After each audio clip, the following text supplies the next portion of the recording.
बिस्मिल्लाहिर्रहमानिर्रहीम। तो अब बेटे नेक्स्ट देख लें, लेक्चर नंबर वही 10 जारी है। तो इसका पार्ट बी है, टाइप वही बेटे 2 चल रही है। बताइए है कि x plus a into x plus b into x plus c into x plus d is equal to k. तो इससे रिलेटेड है बेटे क्वेश्चन नंबर 6, 7, 8, 9। तो 6, 7 और 8 आपने खुद करके लाना है। तो क्वेश्चन नंबर इनसे रिलेटेड है 9 देख लें।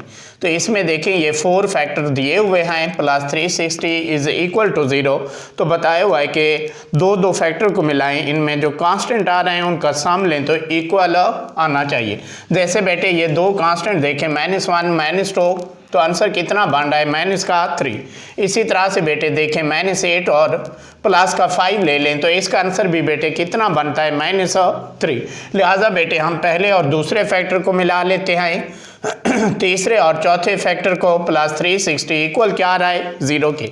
अब बेटे इन दोनों फैक्टर को आपस में मल्टीप्लाई कर लिया, x को x से x की पावर 2, x को -2 से करेंगे -2x, -1 को x से मल्टीप्लाई किया -x। अब बेटे -1 को -2 से मल्टीप्लाई किया तो +2। सिमिलरली इन दो फैक्टर को भी आपस में मल्टीप्लाई किया तो x की पावर 2 प्लस बेटे क्या आ रहा है 5x -8x -40 प्लस बेटे ये आ रहा है 360 इज इक्वल टू 0 के। अब इनमें भी ये सेम 2 टर्म आ रही हैं, इकट्ठा किया तो ये x पावर 2 -3x प्लस 2 आ रहा है। इन भी 2 सेम टर्म को इकट्ठा किया तो x की पावर 2 -3x -40 प्लस 360 इक्वल 0 के। अब बेटे इन दोनों जुमलों पे अगर गौर करें तो ये पहली 2 टर्म आ रही हैं x की पावर 2 -3x, यहाँ भी बेटे पहली 2 टर्म आ रही हैं x की पावर 2 -3x। तो लिहाजा x पावर 2 -3x को हमने पुट कर लिया है y के इक्वल। लिहाजा बेटे इसकी जगह ये आएगा y प्लस 2 इंटू इसकी जगह भी y -40 plus 360 is equal to क्या बना 0 के। तो अब ये y के लिहाज से ये 2 फैक्टर आ रहे हैं, y प्लस 2 इंटू y -40। तो अब इन दोनों फैक्टर को आपस में मल्टीप्लाई किया तो इनमें भी बेटे ये 2 सेम टर्म आ रही हैं, इनको इकट्ठा करेंगे। ये कांस्टेंट भी 2 आ रहे हैं, इनको भी इकट्ठा किया तो ये y के पावर 2 बेटे -38y plus 280 is equal to 0।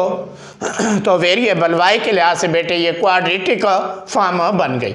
अब इसकी मजीद आगे बेटे तजी करेंगे तो पहली टर्म को तीसरी टर्म से मल्टीप्लाई किया, ये आ जाएगा 280 y की पावर 2। तो अब ऐसे 2 रुकन चुने कि मल्टीप्लाई करें तो प्लस का 280 y की पावर 2 आए और इन 2 टर्म को इकट्ठा करें बेटे तो माइनस का 38y आना चाहिए। तो आप देखिए ये 2 जोड़े बन रहे हैं, माइनस का 10y ले लें, माइनस का 28y ऐड करने से -38y आएगा, मल्टीप्लाई करने से 280y की पावर बेटे 2 बनेगी। तो अब इन 2 फैक्टर में से y कामा ले लें, इन आखिरी 2 फैक्टर में से माइनस का बेटे 28 कामा ले लें तो ये बेटे इन दोनों में से y -10 आएगा, यहाँ बेटे y -28 इज इक्वल टू 0। तो y के लिहाज से बेटे दोबारा ये 2 फैक्टर आ गए। अब इन दोनों फैक्टर ही को बेटे अलग-अलग 0 के इक्वल ले लें। अब इस y की जगह बेटे इस y की वैल्यू पुट कर लें। यहाँ से देखें y किसके इक्वल बेटे था x की पावर 2 -3x। तो यहाँ भी y की जगह पुटिंग कर लें x की पावर 2 -3x पहले से मौजूद आए -10 इक्वल 0 के। यहाँ भी बेटे y की वैल्यू पुट की x पावर 2 -3x -28 इक्वल 0 के। अब बेटे इसकी तस्दीक करेंगे तो ये प्लस का 2x माइनस का 5x लेंगे तो माइनस का 3x आएगा, मल्टीप्लाई करने से -10x की पावर 2। इसके भी बेटे तस्दीक कर लें, जोड़े बना लें तो प्लस का 4x माइनस का बेटे क्या लेंगे 7x। अब इन दोनों टर्म में से x कामा ले लें तो ये बेटे x प्लस 2 आया, इन दोनों टर्म में से -5 कामा लिया तो x प्लस 2 इक्वल 0।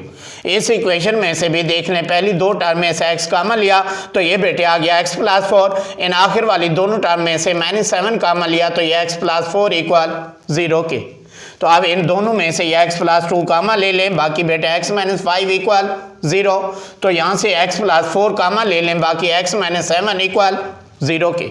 अब बेटे यहाँ 2 फैक्टर आ गए हैं, दोनों को अलग-अलग 0 के इक्वल या यहाँ भी बेटे 2 फैक्टर आ रहे हैं, इनमें भी दोनों को अलग-अलग 0 के इक्वल लिया। तो इससे देखें x की वैल्यू -2 आई, इससे x की वैल्यू बेटे 5 आई, इससे x -4 आया, इससे बेटे x की वैल्यू 7 आई। तो लिहाजा बेटे गौर करें तो x की 4 वैल्यूज़ हमारे पास आ गई हैं, -2 +5 -4 +7। तो यही जो 4 रूट्स आ रहे हैं बेटे यही सोल्यूशन सेट कहलाएगा। तो यहाँ बेटे लिखने सोल्यूशन सेट इज -2 5 -4 7 बाहर मिडल ब्रैकेट डाल लें।